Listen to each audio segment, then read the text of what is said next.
ये जो एरिया लग रहा है ये पीछे कश्मीर वाली साइड, रत्ती गली वो वाली साइड है। डेयरी का शहद है जो सबसे आला शहद, सबसे बेहतरीन। के बाद 2 माह के बाद ये तैयार हो जाता है। 3 महीने में तैयार हो जाता है। महीने में क्लियर।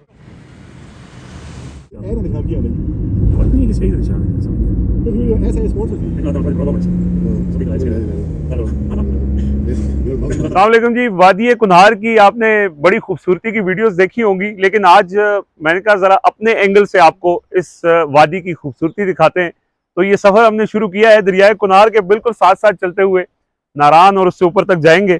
तो ये जो जहाँ से मैं स्टार्ट कर रहा हूँ ये बालाकोट, तहसील बालाकोट, गढ़ी हबीबुल्ला के पास बांडा मोड़ से इसका स्टार्ट हम कर रहे हैं।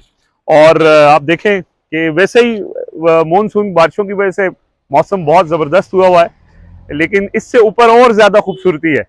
और पहाड़ हैं, दरिया है, खुला मैदान है, और पहाड़ों के ऊपर आप देखें जो धुंध है। तो हमने सफ़र का आगाज़ किया है। मेरे साथ मेरे कज़न हैं, भाई हैं, उस्मान भाई, वो भी मौजूद हैं, और कैमरे के पीछे राजा जवाद साहब।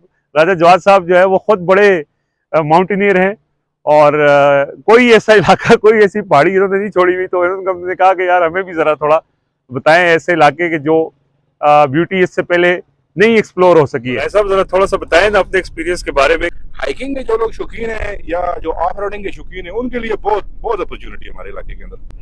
अभी रिसेंटली आपने देखा होगा ये जो सोशल मीडिया के ऊपर बहुत सारी नई नई जगह एक्सप्लोर हुई है, जिस तरह शानान वैली है, उसके अलावा मनूर वैली है, वो बहुत ज़्यादा मशहूर हुई है हमारे इलाके के अंदर। इसी तरह पुरमीनार वादी है, पुरमीनार आती है ये पीछे बाबूसर टाप के पास है, जहाँ पे क्वीन ऑफ लेक्स है, दूधी पत्थर। वो बड़ा खूबसूरत इलाका है। वहाँ पे लोग ज़्यादातर लोगों को ये समझ आ रही है कि ये सिर्फ दूधी पत्थर ही है, हालांकि वहाँ पे आप जाएं तो वहाँ पे सत्सर माला, दूधी पत्थर, उसके बाद पीछे कश्मीर की सराल झील और नूरी टाप से होकर आप रत्ती गली तक जा सकते हैं। हम बहुत लंबा ट्रैक है, तकरीबन ये 3-4 दिन का ट्रैक बनता है अगर वहाँ से करें तो। अपॉर्चुनिटीज बहुत है, हिडन ब्यूटी बहुत ज्यादा है। अभी साथ साथ जिस तरह सोशल मीडिया है तो लोग उसको एक्सप्लोर कर रहे हैं और आगे लेके आ रहे हैं। टाइम हो बंदे के पास, अगर हाइकिंग वाला बंदा हो या एक्सप्लोरर वाला बंदा हो, तो मैं तकरीबन आपके सामने 10-15 साल से एक्सप्लोर कर रहा हूँ। मेरे पास अभी भी बहुत बड़ी लिस्ट पड़ी हुई है जो मैंने इलाके देखने हैं।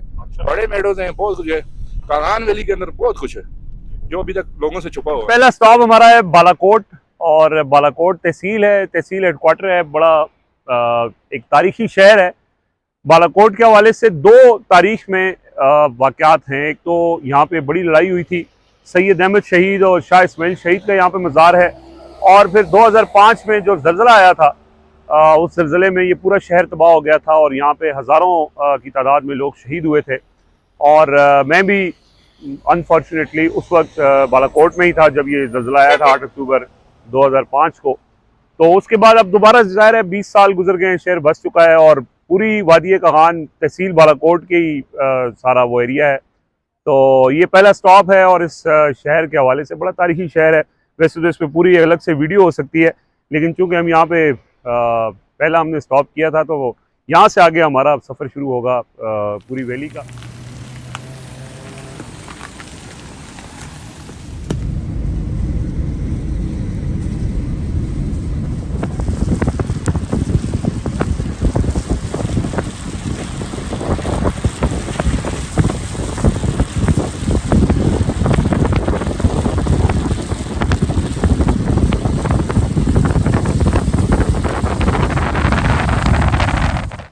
ये यहाँ पे वादी कागान की ना सबसे एक सौगात अगर आप कहें, स्ट्राउट फिश, उसका ये फार्म है। ये शीनू के मकाम के ऊपर इसकी फार्मिंग की जाती है, क्योंकि एक तो इसकी नस्ल जो है वो ख़त्म होती जा रही है, और ये इसमें कांटा नहीं होता। बहुत लजीज ये ट्राउट फिश यहाँ की मशहूर है। दरियाए कुन्हार में ये होती है, और ये क्योंकि कम हो रही थी, इसका शिकार बहुत ज़्यादा लोग करते थे, तो उसकी अफसाइश के लिए शीनू के मुकाम पे एक हिचरी बनाई गई, और उसमें इस ट्राउट फिश की अफजाइश की जाती है। लेकिन ऑब्वियसली ये वही मछली है जो दरियाए कुन्हार में पाई जाती है, लेकिन अब उसकी क्योंकि नस्ल कम होती जा रही है, तो उसको महफूज रखने के लिए तो ये बड़े अच्छे से ये फार्म चल रहा है। अब छोटे छोटे और भी फार्म बन रहे हैं। ये एक यहाँ की सौगात है, लोग बड़ा पसंद करते हैं।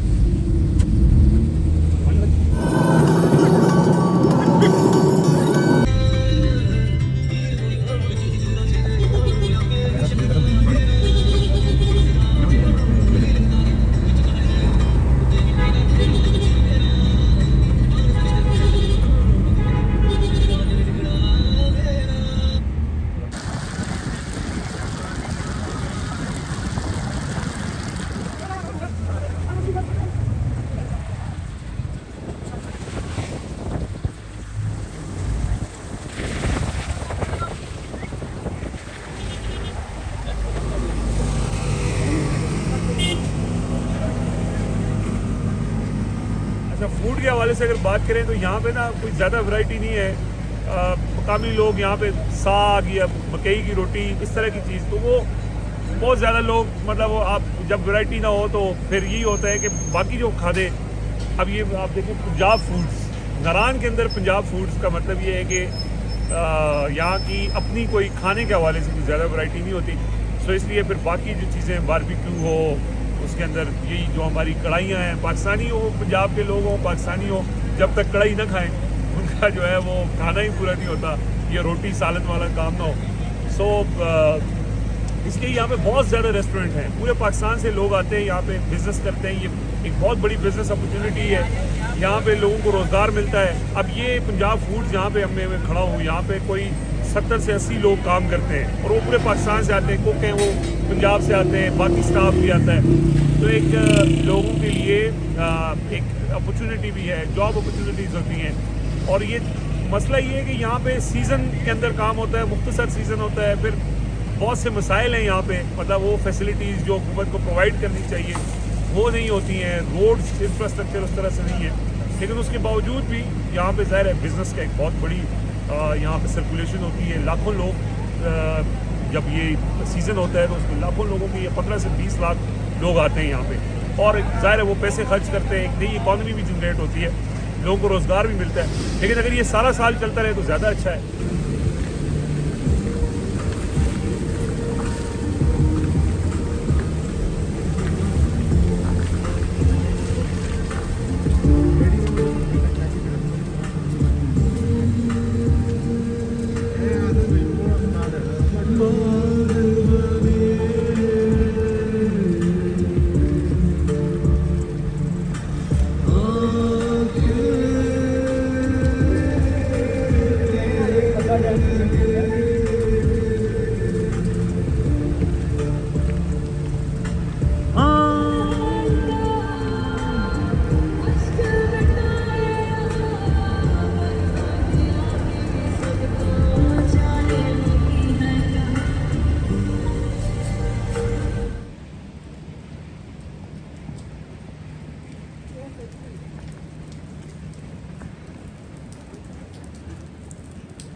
सही टाइम तो लाया